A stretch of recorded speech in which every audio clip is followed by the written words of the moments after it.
So before I start this episode, I'm going to set the scene a little bit because I'm currently sitting outside while my kids are in the pool. So this is basically a live experiment in how chaotic this podcast is allowed to be. So if you hear splashing, screaming, or someone yelling mom in the background, that's why. We're just going to call it an immersive audio experience. In fact, this is probably the fourth take at this. And we just saved a baby frog from the pool, so that was pretty cool.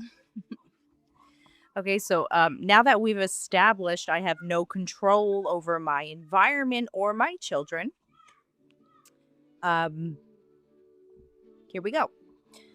So, have you ever looked at someone and thought, "How do you not see what you're doing right now?"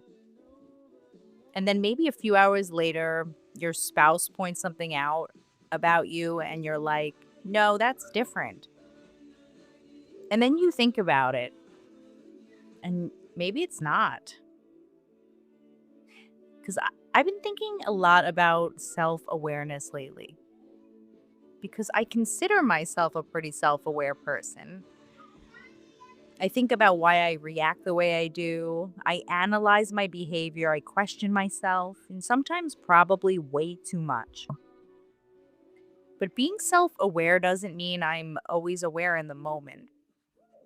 There are absolutely times where my husband will point something out to me, and my immediate reaction is, no, that's not what I'm doing. And sometimes I'll defend myself. I'll explain my intention. I'll tell him why my situation is different. And then later, when I'm not in that defensive mode and I actually sit with it, I'm like, maybe he had a point. And I hate when that happens because mostly I have to tell him he was right. But that got me thinking, what does it actually mean to be self aware? Because I don't think it's this magical level of personal growth where suddenly you understand everything you're doing while you're doing it. I definitely don't. Sometimes I'm aware 5 minutes later, sometimes it's 5 hours later. Sometimes I need somebody who knows me really well to hold up a mirror and say, "Hey, do you realize you're doing this?"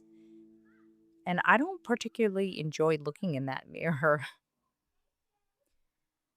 But I think the willingness to eventually look at it matters because there are also times when I watch people repeatedly create the same problems in their lives and seemingly have absolutely no idea they're participating in them. And it boggles my mind. But then I have to remind myself, what am I doing that someone else is looking at and thinking the exact same thing about me? And that's humbling. Maybe that's one of the weirdest things about being human, because we experience ourselves from the inside. We know what we meant. Other people experience us from the outside. They only know what we did. I might know I'm overwhelmed. My husband experiences me being short with him. I know I'm anxious. My kids experience mom being impatient. I might know that I'm hurt, and someone else experiences me becoming defensive. Both things can be true. My feelings can make complete sense, and my behavior can still affect somebody else. And I think that's where real self awareness starts getting uncomfortable. It's not just why am I feeling this? It's also what happens to the people around me when I'm feeling this? That's a much harder question because sometimes the answer isn't the one we particularly want to hear. And I'm not talking about beating ourselves up. God knows I can do enough of that without anyone's help. I'm talking about curiosity. Why did I react like that? Why did that particular comment make me defensive? Why does this same argument keep happening? Why did somebody I love experience me completely different than I experienced myself? And maybe instead of immediately proving why they're wrong, I can at least ask, is there something here I need to see?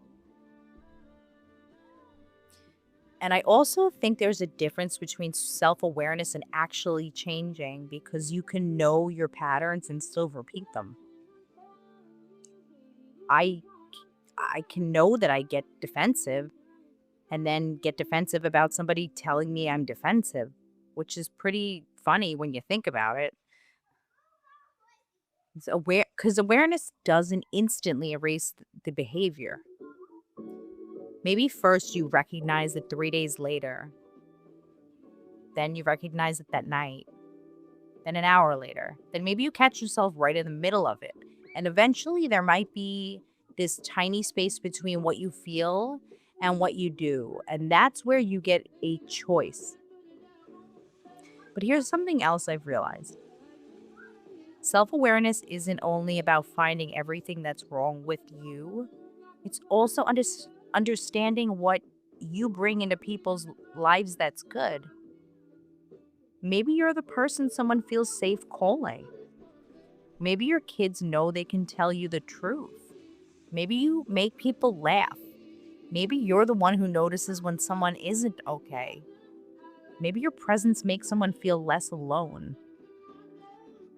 We can leave little pieces of ourselves with people constantly, good and bad. And most of the time, we probably have no idea.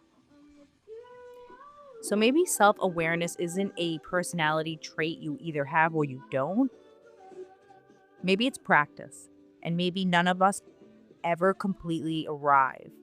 But the second I start believing I'm self aware, I understand myself, and I figured this shit out, I've probably stopped looking.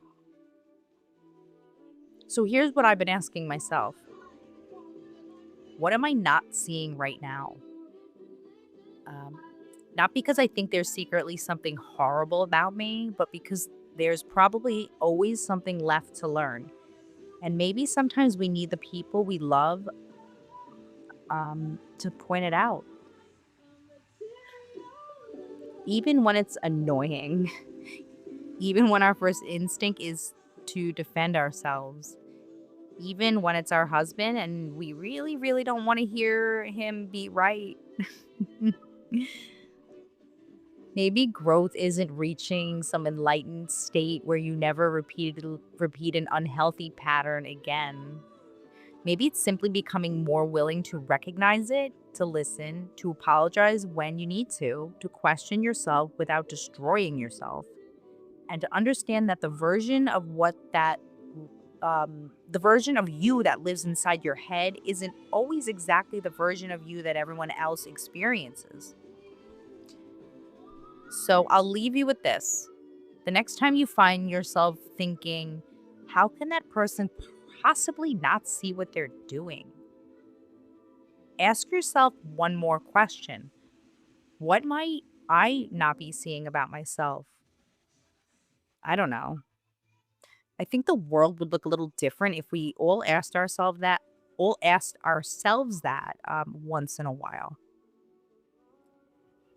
And we made it through the episode. So thanks for listening to Life and Bullshit. And if these are the kind of conversations you like, the ones where none of us pretend we have life completely figured out, hit follow because I definitely don't. But I do like figuring out this bullshit along the way.